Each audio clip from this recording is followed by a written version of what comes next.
ఇంకా చేస్తాయి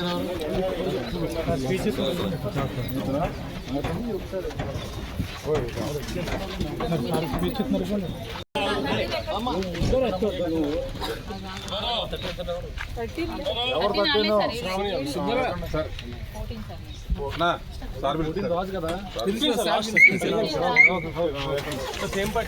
ఇన్ఛార్జ్ ఎవరు మీకు?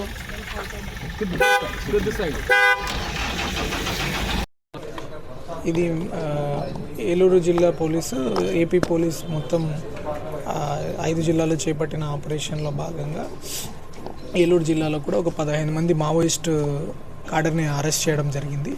వీళ్ళల్లో ఒకరు state committee member Lachhu alias Gopal, ఇతను టెక్ టీంలో ఉండేవాళ్ళు. వీళ్ళందరూ కూడా 15 మంది మావోయిస్టులు కూడా సౌత్ బస్తర్ ఛత్తీస్గఢ్ రాష్ట్రానికి చెందిన వాళ్ళు, బీజాపూర్ సుక్మా జిల్లాకు చెందిన వాళ్ళు. డివిజనల్ కమాండర్ మెంబర్స్ 2 ఉన్నారు. తర్వాత మిగిలిన వాళ్ళందరూ కూడా ఏరియా కమిటీ మెంబర్స్. ఇలా ముఖ్యమైన లీడర్స్ అందరినీ కూడా పక్కా సమాచారంతో చాలా రోజులు మన అన్ని ఏజెన్సీస్ కలిపి, మన ఇంటెలిజెన్స్ ఏజెన్సీస్ కావచ్చు, మన డిస్ట్రిక్ట్ పోలీస్ కావచ్చు, గ్రే హౌండ్స్, మన లోకల్ ఆఫీసర్స్ అందరూ చక్కనైన ఆపరేషన్ తోటి, ఇంటెలిజెన్స్ ప్లస్ ఫీల్డ్ ఆపరేషన్ తోటి ఎలాంటి ఇబ్బంది లేకుండా, ప్రజలకు కూడా ఎలాంటి ఇబ్బంది లేకుండా అర్బన్ ఎన్విరాన్మెంట్లో కూడా మనం వాళ్ళని అరెస్ట్ చేసి జైలుకి పెట్టడానికి జరుగుతుంది. టోటల్ 15 మంది. ఆయుధాలు 2 రివాల్వర్స్ సీజ్ చేశారు, ఒక తప్పంచ సీజ్ చేశారు, కొన్ని SBBL గన్స్ సీజ్ చేశారు, చాలా SD కార్డ్స్ కానీ వాళ్ళ దగ్గర ఉన్న ట్యాబ్స్, ఫోన్స్ ఇట్లాంటివి కూడా సీజ్ చేయడం జరిగింది. విప్లవ సాహిత్యం, వాళ్ళకున్న లెటర్స్ అట్లాంటివి కూడా సీజ్ చేయడం జరిగింది.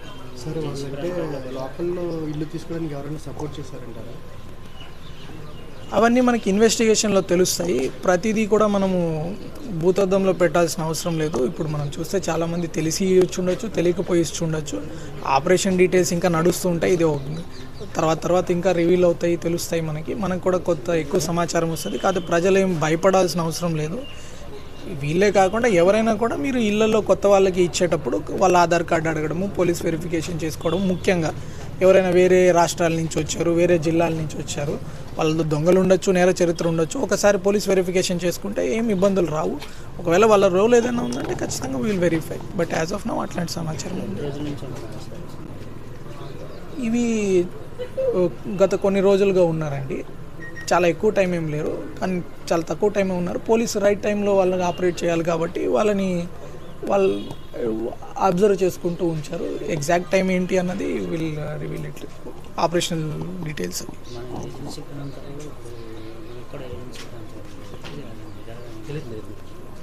మన ఏజెన్సీ ప్రాంతంలోనే కాదు, మన జిల్లాలో కూడా అందరూ హై అలర్ట్లో ఉన్నారు.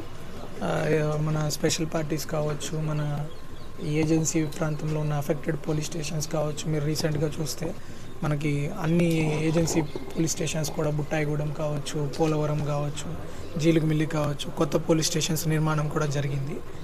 చక్కనైన అకామిడేషన్ కూడా అక్కడ ఏర్పాటు చేయడం జరిగింది. ఫోర్టిఫైడ్ పోలీస్ స్టేషన్స్ అంటారు. అట్లానే మన పోలీస్ కూడా అందరు అలర్ట్గా ఉన్నారు, ట్రైన్డ్గా ఉన్నారు. ఇందులో తెలుగు వాళ్ళు ఎవరు లేరండి. అందరూ ఛత్తీస్గఢ్, అందరూ సౌత్ బస్తర్, బీజాపూర్, సుక్మాకి చెందిన వాళ్ళే. వాళ్ళందరినీ కూడా రాజమండ్రి సెంట్రల్ జైలుకి తరలిస్తారు.